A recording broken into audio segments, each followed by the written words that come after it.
In this segment, we'll talk about structuralism and also its more recent modifications, dependency theory, modern world systems theory. When we're talking about structuralism, essentially, as I have mentioned before, we were talking about Marxism. But there are many negative connotations with that term, Marxism. I'm going to explain why there are serious problems with that approach.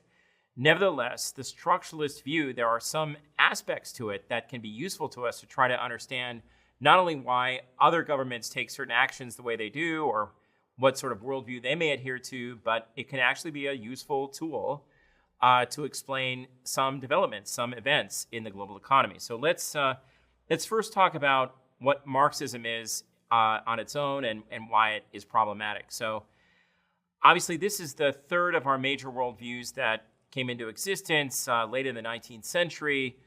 Karl Marx and his collaborator Friedrich Engels developed this.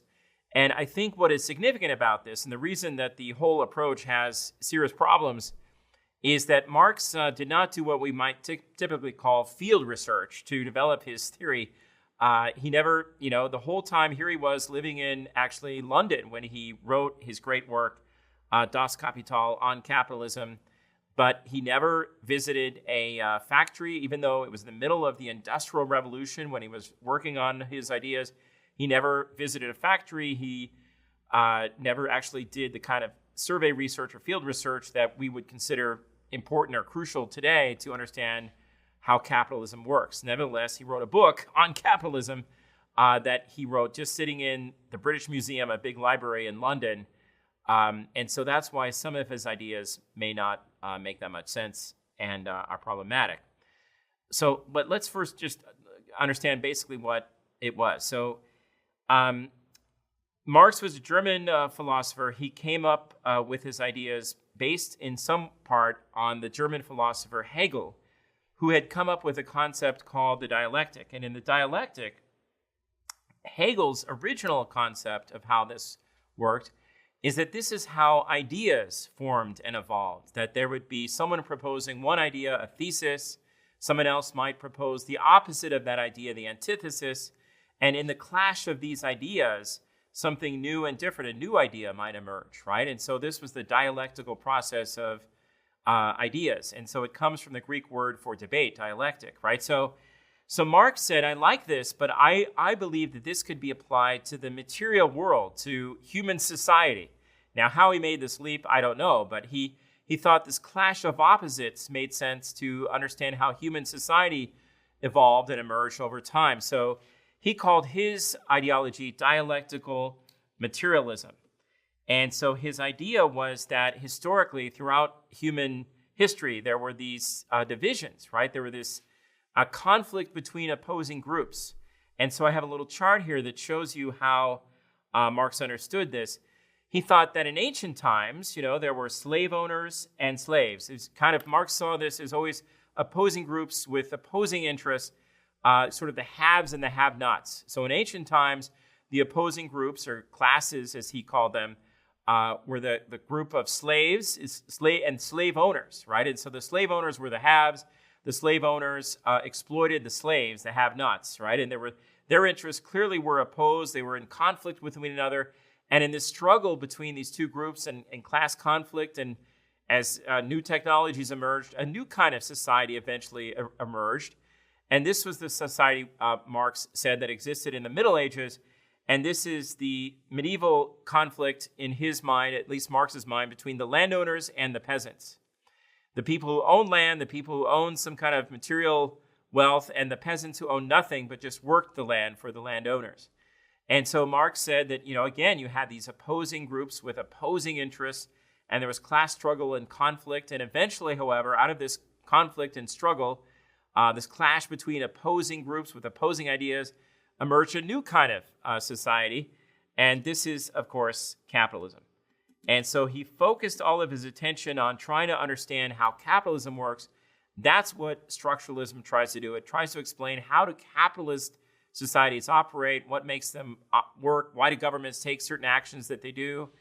And so everything that people who adhere to that approach believe in sort of is based on this original concept of Marx. So Marx's understanding of how capitalism works was like this. He said, well, look, there are opposing groups. As he said, throughout all human history, there have been these opposing classes or groups. And the group that he said owns capital and owns factories and owns the means of production, the big business owners, he called these the bourgeoisie. And the group that was just the workers, he called the proletariat. These are people that don't own any capital at all. All they have is labor, right, that they do for the bourgeoisie. So Marx said these two groups had opposing interests and were in conflict with one another, as I'll explain later.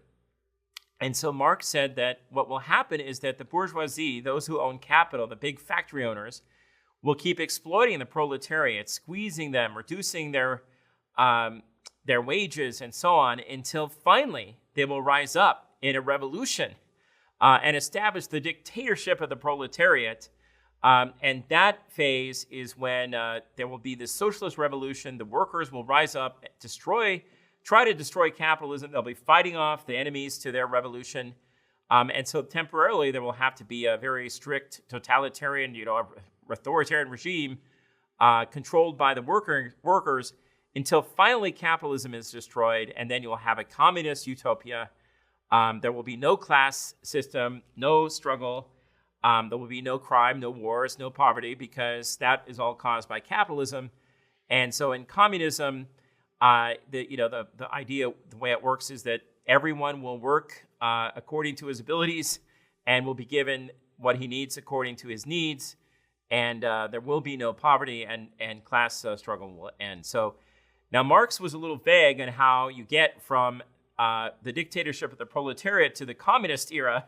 I don't think that has ever happened in our lifetimes and may never happen, but he was very detailed about how capitalism worked and how capitalist societies operated. And so that's what is relevant to us, understanding the Marxist understanding of capitalism. So essentially what Marx said is that there are three basic laws to capitalism. Now, everyone watching this video, I am sure, is a manager or interested in business and would have some understanding of how capitalism works. So let's see if Marx's understanding jibes with your understanding. My impression is that in my experience talking to people about this, it seems very strange, right? Because again, he never actually visited factories while he was researching his ideas. He never actually engaged very directly with capitalism itself to really understand how it works. So this is his understanding. So basically what Marx said is that the three laws of capitalism are, first, disproportionality. And the idea is that because the workers, and this is Marx's understanding of capitalism, because the only way that capitalists could make profits was to reduce the costs, the labor costs that went into making various products or providing various services.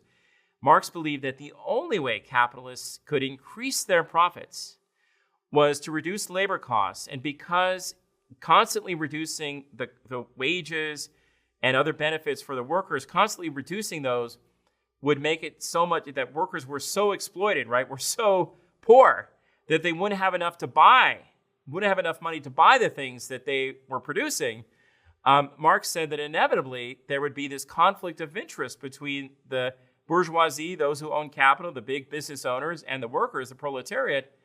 And eventually what would happen is the capitalists squeeze the workers more and more, reduce their wages. They wouldn't be able to sell the things they were producing. So there would be overproduction.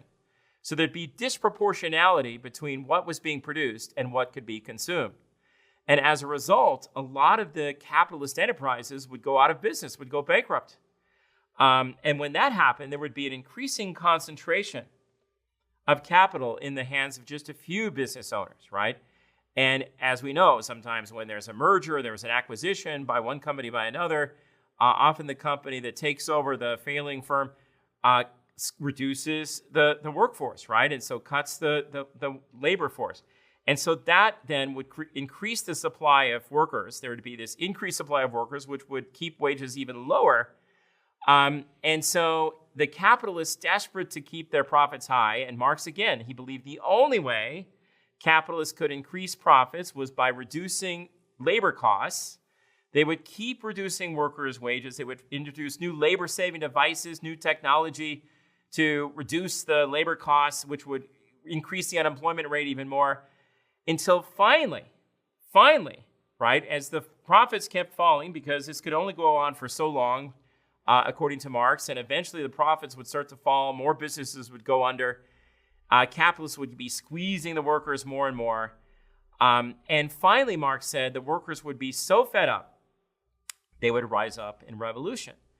And Marx, of course, he said that one of the ways that the capitalists kept this from happening for some time is they would introduce sort of mythologies or false consciousness to the workers. They would tell them things like, well, this is why the Marxism is an atheistic ideology. They would tell workers, listen, don't worry about what's happening to you on this earth. Your reward will come in heaven.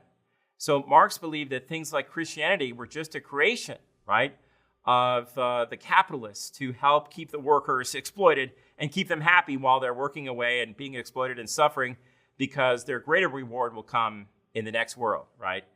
So Marx said that eventually the workers will finally realize that all of this, in his view, is just a myth and just false, and that they would finally rise up in revolt and there would be a socialist revolution.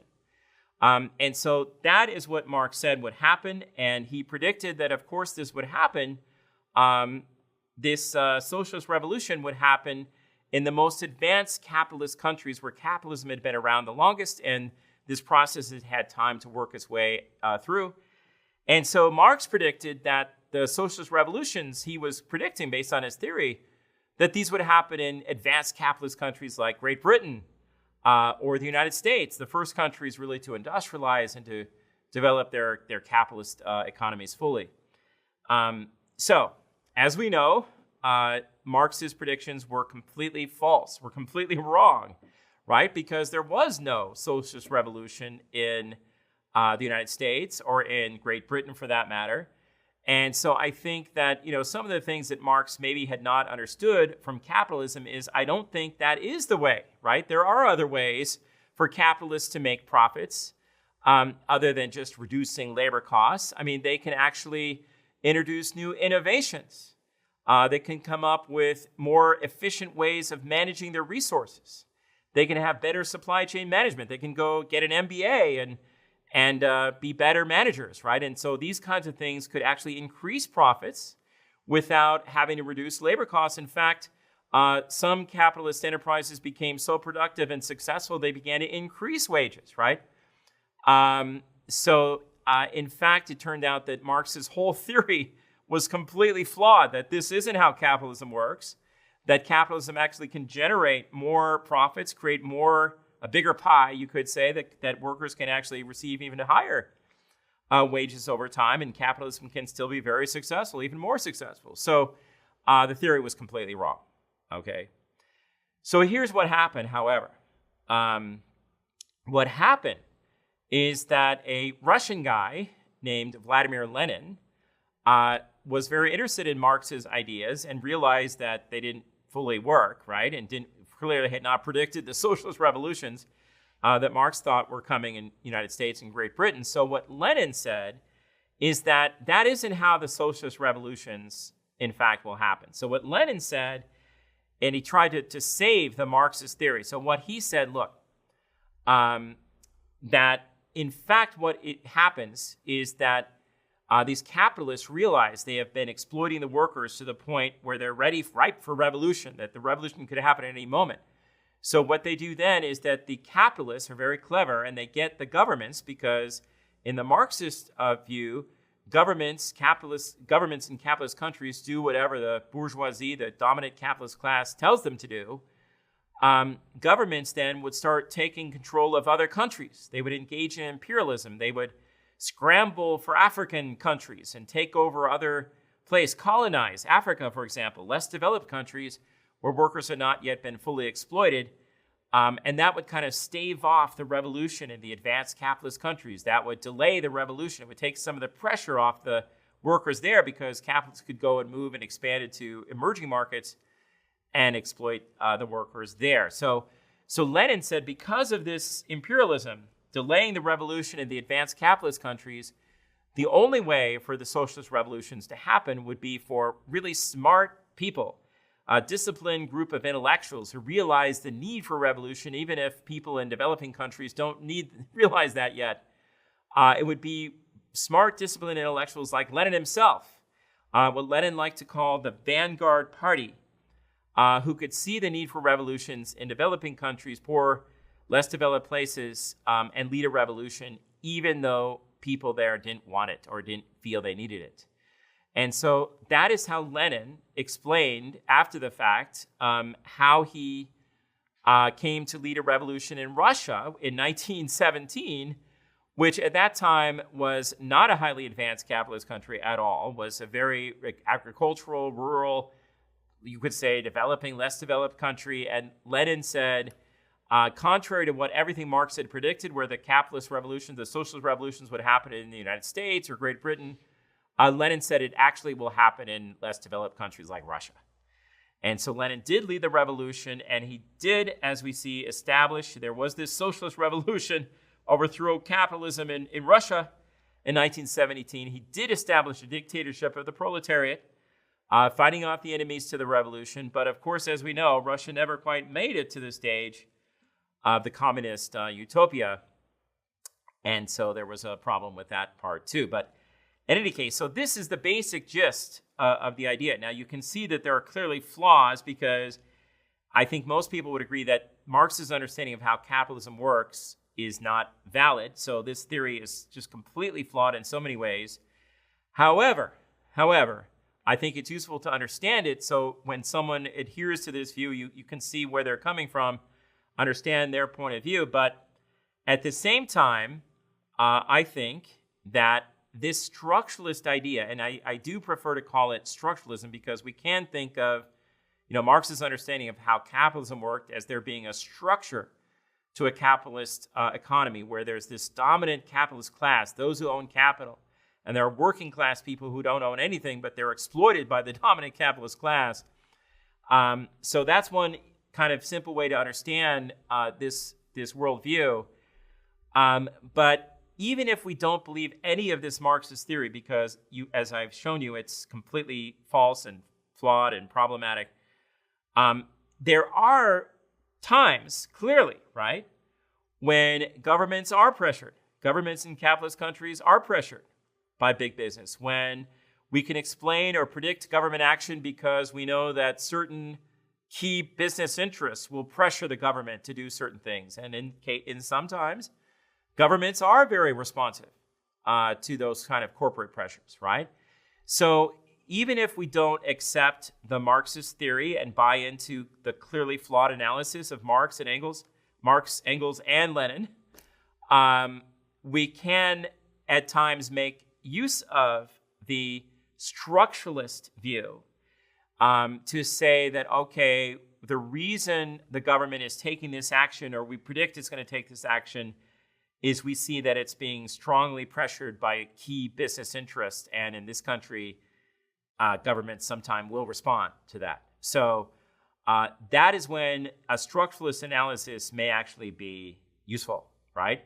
And so we can use a structuralist worldview or tool of analysis to make these explanations or predictions, even if we don't accept the Marxist point of view, okay? So if we were to summarize the Marxist point of view in this first section here on the structuralism, we would clearly see the major actors are not individuals, like the liberals say, or governments, as the economic naturalists say, but rather classes. And the goals of those classes are to promote their own class interests, and in particular, the goal of the dominant capitalist class, those who own capital, what Marx called the bourgeoisie, the goal of that dominant capitalist class is to protect its own narrow economic interests. And so if we look at the role of the state, right, the role of the government in a capitalist society, according to this structuralist view, as Marx and Engels themselves said in the famous Communist Manifesto, they said the state, in other words, the government, in a capitalist country, the government is merely the executive committee of the bourgeoisie. That means that in a capitalist country, the government just carries out the orders of the dominant capitalist class, those who own capital. So one other way to think about this is that if a government in a capitalist country does something, a structuralist would say, well, the reason it did that is because it's carrying out the orders of big business. It's fulfilling the interests of the big corporate groups and big corporate interests. And now there are times when governments do respond to those big corporate interests, right?